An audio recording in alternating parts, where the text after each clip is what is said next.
세기의 결혼이라고들 했었죠. Episode pertama dimulai dengan foto estetika rumah Baek Hyun-woo dan Hong Hae-in, di mana pasangan suami istri tersebut berbicara tentang kehidupan mereka bersama. Hyun-woo tertawa lebar saat dia berpikir keras. Ia berbicara tentang bagaimana pernikahan mereka menjadi pernikahan abad ini, seperti yang diberitakan oleh media saat itu. Menjadi karyawan tingkat awal di Queens Group Department Store, menikahi pewaris perusahaan itu tampak seperti sebuah dongeng. Pada saat yang sama, kita melihat Hae-in muncul di layar. Dengan penampilannya yang licik dan jawaban yang penuh perhitungan, orang dapat melihat betapa dia adalah seorang pengusaha wanita sejati. Dia berbicara tentang bagaimana mereka pertama kali bertemu, dan terlihat jelas bahwa pertemuan pertama meninggalkan kesan berbeda pada suami dan istri tersebut. Hae-in berpikir bahwa Hyun-woo bersikap baik padanya selama dia magang karena dia menyukainya. Tetapi Hyun-woo memiliki ingatan yang berbeda tentang kejadian tersebut. Hyun-woo berkata bahwa dia ingin membantunya karena Hae-in tidak mengerti cara kerja kantor.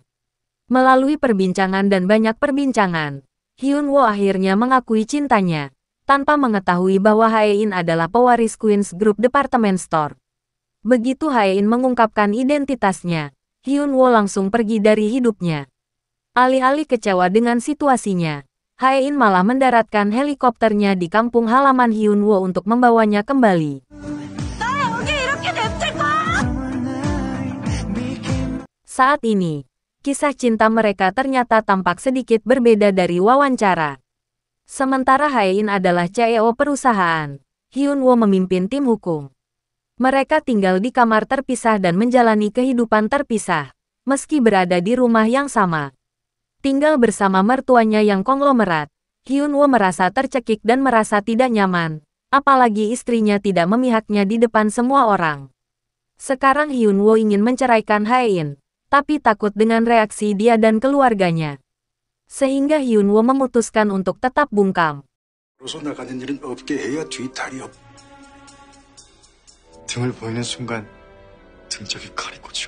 Suatu hari, Hyun-woo pergi ke rumah keluarganya untuk menyampaikan bahwa dirinya akan bercerai. Kakak perempuan dan ipar laki-lakinya mencoba meyakinkannya untuk tetap bertahan, tetapi dia semakin bertekad. 나 진짜 아버지 나 혼내 망신이야 망신 정신 차려 이 자식아. 공양미 300석의 심청이 판 것처럼 지금 내. Kemudian, saat Hyun-woo mendekati Hae-in dengan surat cerai, tiba-tiba Hae-in mengungkapkan informasi yang mengejutkan. Saat ini dia sekarat dan hanya punya waktu 3 bulan untuk hidup. 석 달밖에 못 산대 의사가. Karena terkejut mendengar berita itu, Hyun-woo menyembunyikan surat cerai dan mengubah niatnya.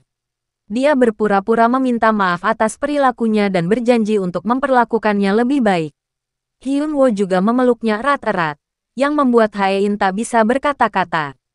Episode berakhir dengan epilog pernikahan mereka. Kedua keluarga berkumpul saat pasangan yang baru menikah merayakan cinta mereka. Ketika diminta untuk mengirim pesan kepada diri mereka sendiri 10 tahun ke depan, Hyun-woo mengatakan bahwa tidak masalah apakah dia memiliki anak atau tidak. Ingatlah cinta dan pemujaannya terhadap Hae-in. Sementara pengantin wanita memiliki pendekatan yang berbeda. Dia memberitahu dirinya di masa depan bahwa dia akan sukses, cantik, dan bugar. Namun diakhiri dengan catatan manis, mengatakan, tentu saja, dengan Hyun-woo di sisimu. 백현우랑 함께.